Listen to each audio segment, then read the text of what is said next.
What's up guys, JS2Cents here, and I promised you in our review of the 5600 XT from AMD that we would talk about overclocking, because one of the ways that you're able to get a $299 2060 card here from EVGA, the KO, and to keep the price around $279 to $289 for the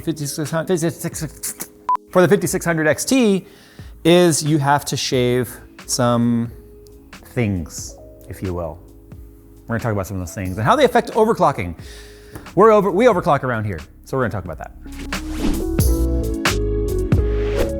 NZXT is proud to announce their all-new Kraken Z Series AIO featuring a 2.3-inch 24-bit customizable LCD screen, allowing the users to completely customize the look of their cooler. Capable of displaying useful system info and temperatures, the LCD screen can also play GIFs and custom images, giving the users the freedom to truly customize their experience. To learn more about the NZXT Kraken Z Series, head to the link in the description below.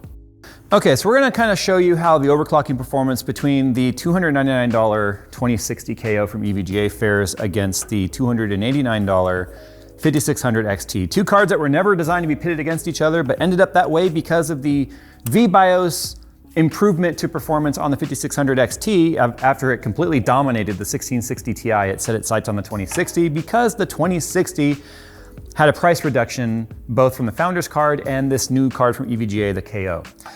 I have a Founders card sitting here on the bench, and I'm gonna go ahead and call out some BS right now. This is not a $299 card. It says notify me on the website. It'll probably say notify me for the end of time now, because I don't believe for a minute Nvidia can actually make any money selling these at $299 when the AIB partner version of it has a much cheaper, less robust cooler on it. It's not a binned GPU, and it's got a lot of features stripped out of it. That cooler alone on the Founders card is extremely expensive. We said in our review that the 2060 KO from EVGA has a locked power limit, but so what? You can still overclock. Yes, you can, but the problem is a lot of the parameters that keep cards from performing outside of their spec is, power limit, temperature, and then obviously core voltage, but you can't even adjust core voltage on Nvidia cards. You can adjust a slider that kind of allows the max voltage at a sooner clock, but it doesn't max out the voltage or put it any higher than what's written to the BIOS. So those old days of being able to actually add millivolts are gone.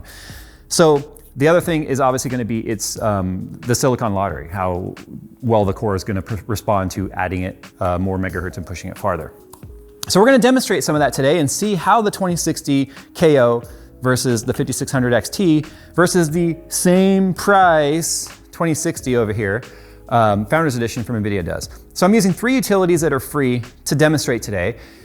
Which means you at home can download these and see how your cards fare on your own. Now, this is not an overclocking tutorial. I'm gonna move through some of this pretty quickly, so forgive me if you don't understand everything I'm saying. The benchmark charts that we're gonna show you, because we've already done all the testing, will at least paint the picture for you.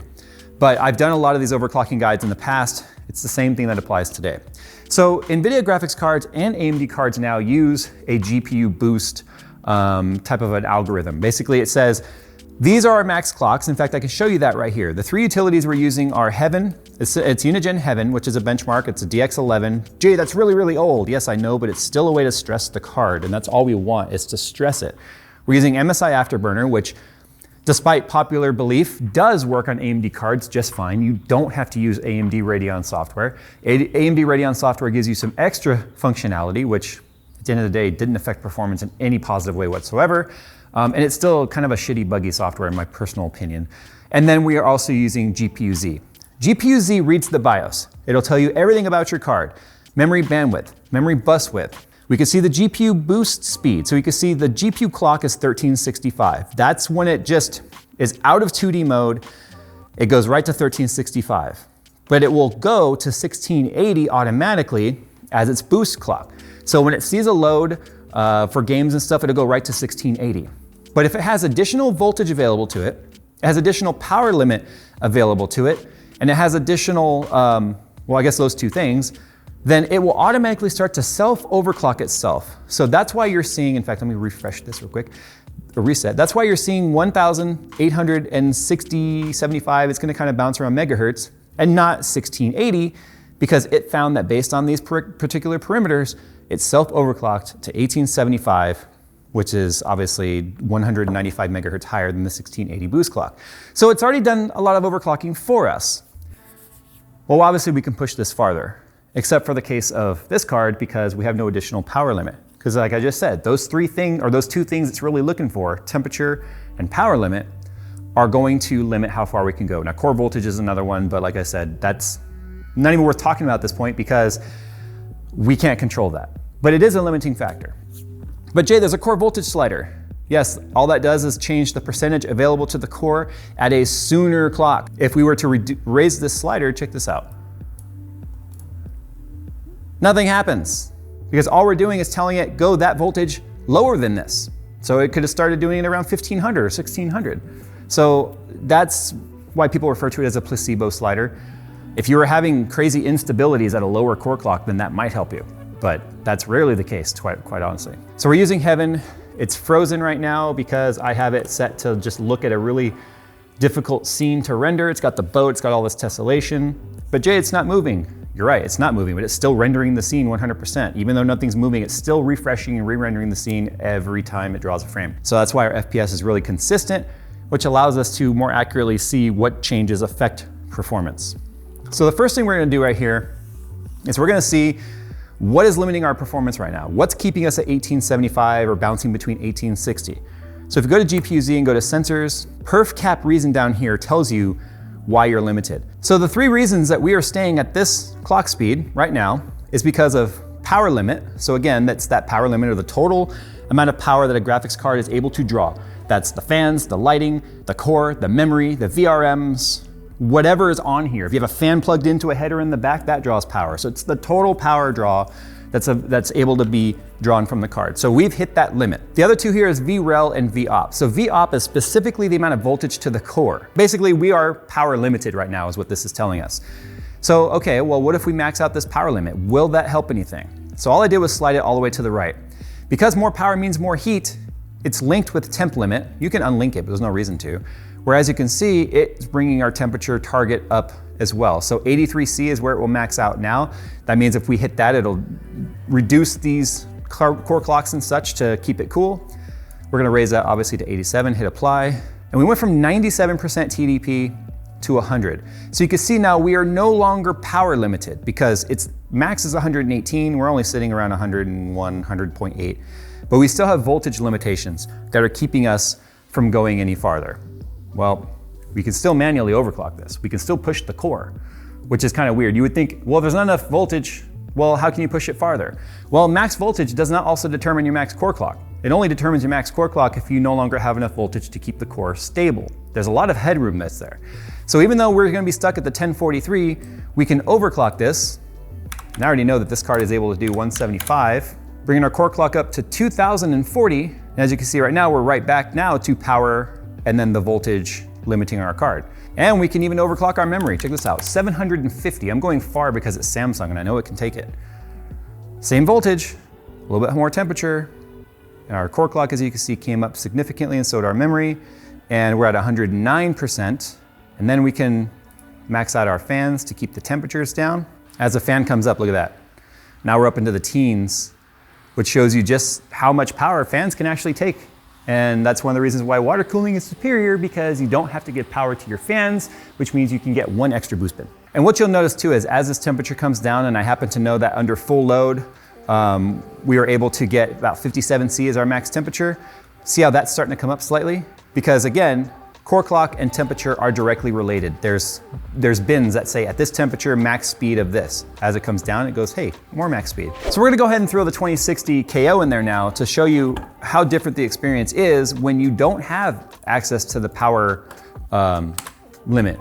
So we can't increase the power at all on this. Now we can still increase the core and a temp limit. One of the things that I've noticed with overclocking this card in the benchmarks that you're about to see is I couldn't go that far with it. In fact, plus 75 or so and like plus 400. And then putting the fan to 100. And I'd like to point out too, this is a dual cooler fan, but it's already at 66C, 67C. It'll actually hit 71C when overclocked with the fans at 100%. And that's again because the cooler design came off of a lesser card, put on a higher card that was never designed for this much heat that this core is generating. And remember, we don't have RT cores going or tensor cores. They're just the CUDA cores right now. We're at 1935, right? Remember the other card, we were hitting 2040, 2055. And because it can't pull more power, It added more core clock by reducing voltage. So it was kind of like, it's kind of like a weighted system, right? So if this is your max, you can't raise this. That has to come down because it has to average out to where the maximum is. And that's what we're dealing with on this card right here. So even though if we look at the graphics card here, we can see we've got more boost going here at like 1775 and boost of 1830 and the GPU clock at 1440 and all these higher numbers technically that are reference card. Watch what happens if I try and push this any farther right now. So I'm plus 100 on the core, nothing weird happening there yet. Watch this, 110. Oh, look at that. See that? Do you see all this rainbowy stuff? Look at our core clock. We're nowhere near where we were on the reference card. We're getting all these artifacts. Now these are artifacts someone might look at and go, oh, I'm getting memory artifacts. No, because that's core artifact. If I come back here and I go 0 in the memory, they're still there. That is because, as you can see here, if we go back to our sensors, we are continuing to keep the voltage low as we are pushing the core higher, asking more task of the core without getting the power it's gonna need. But Jay, your voltage slider, it doesn't matter, we're at 100%. It's not gonna give us any more. So what you've lost by going with the super cheap 2060, and this is nothing against EVGA, this is what they have to do because of the pricing of the card and the GPU and all that sort of stuff, the core. These are the corners they've had to cut to give you a very basic, plug it in, very limited overclocking experience versus this guy. That's why this guy at the same price, although it's a better card, it's not going to exist. AMD is not your savior though. Let me show you what's wrong with this one. So it's a little different when it comes to AMD. In fact, look, remember how I talked about in my review how the card would just melt down? The fans are not running right now. And look, it thinks they're running at 100%. So it's not reading the fans at all. So, and check this out, if I come in here, then I can sort of play around with the fan, right? Apply changes. No, look at that. I manually told it to go and it's not. So look, the card is gonna just continue to melt.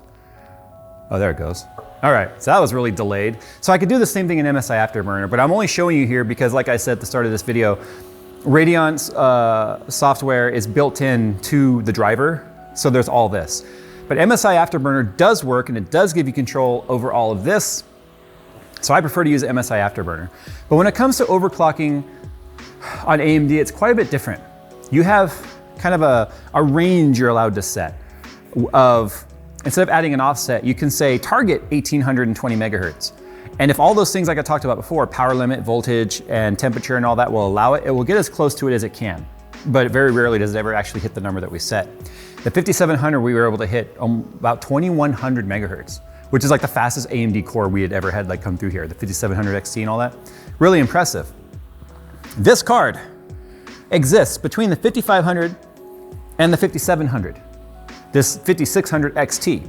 So they have to artificially control it to keep it from getting too close to its big brother, because if it does, and it's very close to it now as it is, why would anyone buy the 5700? So what did they do and how'd they get around that? If you can see right now, this is the V2 BIOS. We said in our review there was a new BIOS, and so we had to go and do all of our testing again, and I wanted to see what that improvement was, so that's why we included pre and post BIOS flash. If we come over here now, and I go, okay, 1780, what's different about MSI Afterburner is that's the actual frequency you're dialing in there, not an offset like Nvidia. So they moved the memory from 1500 to 1750, so 250 megahertz overclock on the memory. So if we go to our core clock and I say, fine, give me 1800. So 1750 is what we got, 1751 because of whatever reason, right? Okay, let's max out power limit. So you get 20% additional with this card. Okay, that made no difference right there. But look how good the cooler works. It really does work well. I'm gonna tell you that much right there. It'll go down into the 40s under full load.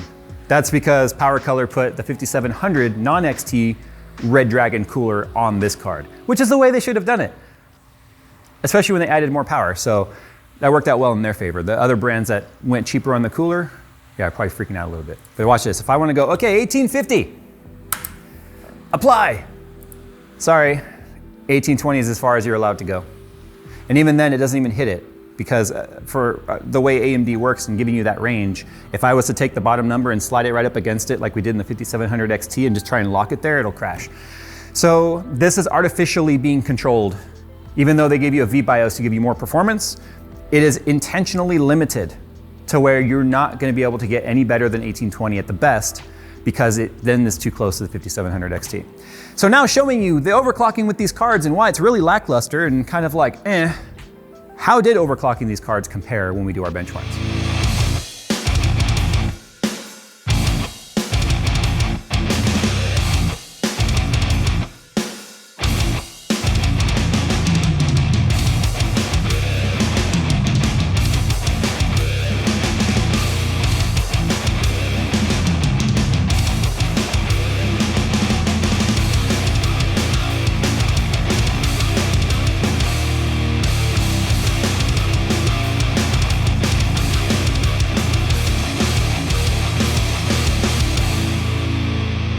So there you have it. 2060 Founders Edition overclocked is the fastest card on this table. And if you can get one at 299 bucks, this is the clear winner. You're not gonna get one for 299 bucks. I mean, I really want Nvidia to be like, Jay, shut your fat mouth.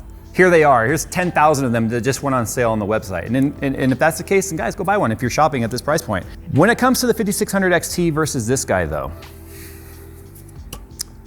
you saw we were getting artifacting on this, and that could very well be silicon lottery. I only have one sample, so I have no idea. I'd have to reach out to some of the other reviewers who got this card to see if they got any higher than around the 1950 or 1940 that we were getting. Because what's limiting this card, quite honestly, is the power limit. Because like I showed you, it had to reduce the voltage to keep the limit where it's supposed to be. And because the card wants to sort of overheat because of this cooler being under-spec'd, in my opinion, for this core, means that the temperature goes up. As temperature goes up, power draw goes up with it because of inefficiency with the temperature.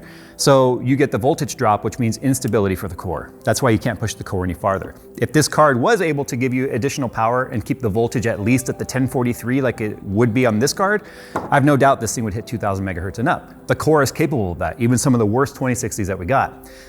So that's some of what you lose by going with the cheapest of a brand, or not brand, but cheapest of a spec of a card. So, but which card should you buy? Well, if it's for overclocking, they're both limited for artificial reasons and power reasons. Now what you need is more cards to come out with the robust coolers and designs at $299. And that's not gonna happen, because then it completely destroys the entire 1660 Ti market that exists. So what you have here is the competition we've been asking for at the wrong time. It's not the time for this, because of the fact that we have new generations probably coming out a little bit later this year. AMD finally came out with a card that's competitive with at a higher tier Nvidia card that no one was expecting, which kind of screwed all of this up, to be honest. If this card kept the original BIOS, was priced at $279, competing with the 1660 Ti's that were at the same price, and the 2060 stayed at its $350 price point, then all day long I would say 5600 XT. But that all changed with the price drop, which no one saw coming from Nvidia. Nvidia is not notorious for price dropping. Nvidia is usually notorious for coming out with another card to like, let me just kind of squeeze on in there for an extra $5. No, this time they actually reduced pricing, which no one saw coming. So usually I would say buy a cheaper spec card and then just overclock the crap out of it. But now that we have the graphics card designers artificially limiting two different ways the card from getting any better, I guess at this point, you know, the 2060 is faster. It is faster, but this card was never designed to compete with it. So that's technically a good thing, because the price came down on that and the performance came up on that, going, I guess at that point, go with where your brand loyalties are. We're all loyal to our brands for various reasons. And if you're an AMD fan, then you can rejoice in that this card, as long as it doesn't melt itself down and the fans work, and the VBIOS long-term reliability proves that it's not destroying the cards over time, because suddenly now they're pulling more power than the original spec called for, now hoping that it will perform long-term and not damage anything. Well, that's a good thing if it doesn't do any of that. If it does do that, well, that's my biggest fear. I hope it doesn't. Anyway, guys, this has been a long one, but I feel like this might be one of the most informational packed pieces I've done in a long time regarding this price point, or graphics cards in general. And we'll be doing it all over again when Nvidia comes out with the RTX 2060 KO Slightly Super.